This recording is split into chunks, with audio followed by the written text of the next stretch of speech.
আশা করি তোমরা সবাই খুব ভালো আছো। আজকে আমি যে বইটা নিয়ে আলোচনা করব তার লেখক হলেন অমৃতা কোনারা। আর আজ একটা বই নয়, তিনখানা বই নিয়ে আলোচনা করব। চটপট দেখে নেওয়া যাক বইগুলো কি কি এবং কি ঘরানার বই রয়েছে। আজকের ভিডিও আমরা এখানেই শুরু করব।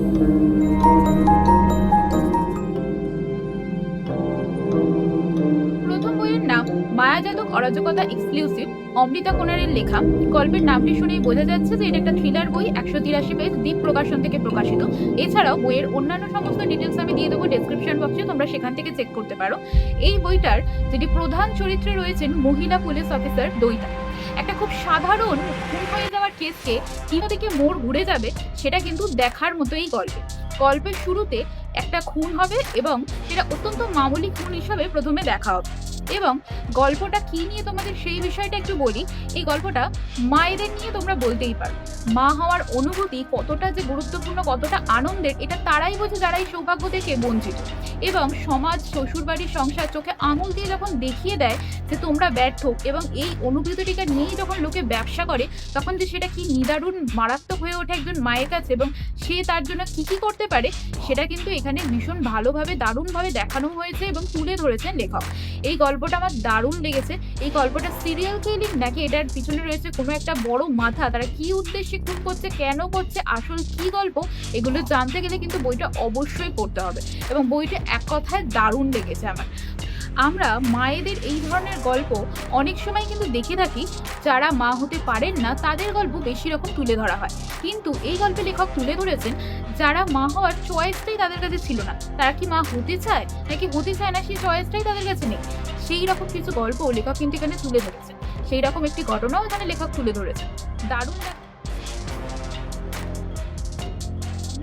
এই লেখা দ্বিতীয় বইয়ের নাম হত্যা যদি শিল্প হয়, বিভা পাবলিকেশন থেকে প্রকাশ করা হয়েছে। 154 পেজ। এছাড়াও বইয়ের ডিটেলস আমি ডেসক্রিপশন বক্সে দিয়ে দেবো, সেখান থেকে তোমরা চেক করবে। বইটার নাম শুনে বোঝা যাচ্ছে থ্রিলার বা হত্যা নিয়ে লেখাই গল্প। 14-15টা গল্প রয়েছে। এটা একদম ঐতিহাসিক সত্যিকারের ঘটনা 14-15টা গল্পে লেখক তুলে ধরেছেন, বা সত্যিকারের নৃশংস ইতিহাস তুলে ধরেছেন লেখক, এটা বললেও কিন্তু তোমরা ঠিক করবে। এখানে এই 14-15টা গল্পের নানা ধরনের তোমরা নৃশংস খুন দেখতে পাবে। কি কি পদ্ধতিতে মহিলারা খুন করতে পারে, এটা কিন্তু রীতিমতো গায়ে কাঁটা দেওয়া একটা গল্পের বই বলতে পারো তোমরা। কোথাও কোথাও কেটে টুকরো করে ফেলা হচ্ছে মারার পর, কোথাও কোথাও মারার পর তৈরি করা হচ্ছে সাবান। ভাবা যায় বিভিন্ন ধরনের হত্যার গল্প বা বর্ণনা তোমরা দেখতে পাবে। কোথাও নিজের শখের জন্য দাসীদের হত্যা করে আঙুল কেটে দিয়ে ছাল চামড়া ছাড়িয়ে সেটাকে স্টক করে রাখতো। কোথাও নিজের প্রেমিককে ভালোবাসার জন্য খুন করা হচ্ছে। এছাড়াও আরও নৃশংস খুন তোমরা এখানে দেখতে পাবে। কোথাও হাসি খুশি মহিলা তার মানসিকভাবে সে এরকম খুনি বা এরকম ধরনের মানসিক বিকারগ্রস্ত, এই গল্পের বইটা না পড়লে তোমরা জানতে পারবে না। এদের মধ্যে কিছু কিছু খুনি এখনও পৃথিবীর কোনো না কোনো জেলে রয়েছে, এটা জানলেই ভীষণ রকম আতঙ্ক দেয়। এই গল্পের বইটাও তোমাদেরকে রেকমেন্ড করছি, এক কথায় দারুণ লাগবে, বইটা অবশ্যই পড়ে দেখো। লেখা, যার নাম হলো ভারতের মহিলা গুপ্তচরেরা। নামটি শুনেই আমার বইটা পড়ার জন্য খুবই এক্সাইটমেন্ট হয়েছিল। এবং বইয়ের নাম শুনেই তোমরা বুঝতে পারছো এটা একটা ঐতিহাসিক মহিলা গুপ্তচরের কথাই বলা হচ্ছে, যা স্বাধীনতার সময় থেকে চলে আসছে। কারণ সেই সময়ের গল্পগুলো বা এই মহিলাদের জীবনীগুলো তুলে ধরেছেন লেখক যতটা পাওয়া সম্ভব হয়েছে তত তার ভিত্তিতে। এই প্রত্যেকটা গল্পই সত্য ঘটনার ওপর কিন্তু রয়েছে।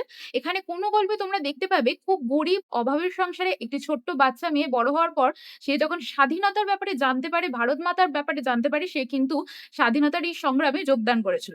এছাড়াও তোমরা জানতে পারবে নেতাজির আজাদ হিন্দ বাহিনীতেও যোগদান করে গুপ্তচর হিসেবে কাজ করে নেতাজিকে কতটা অবদান রেখেছিল আমাদের ভারত মাতার জন্য।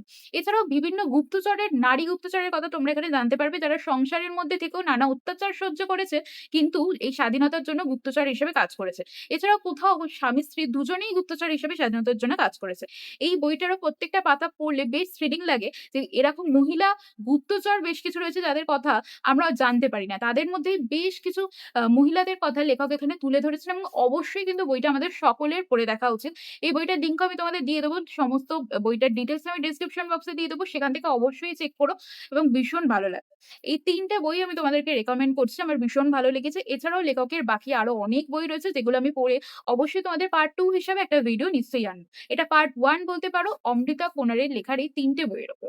আজকের আমার এই ভিডিওটা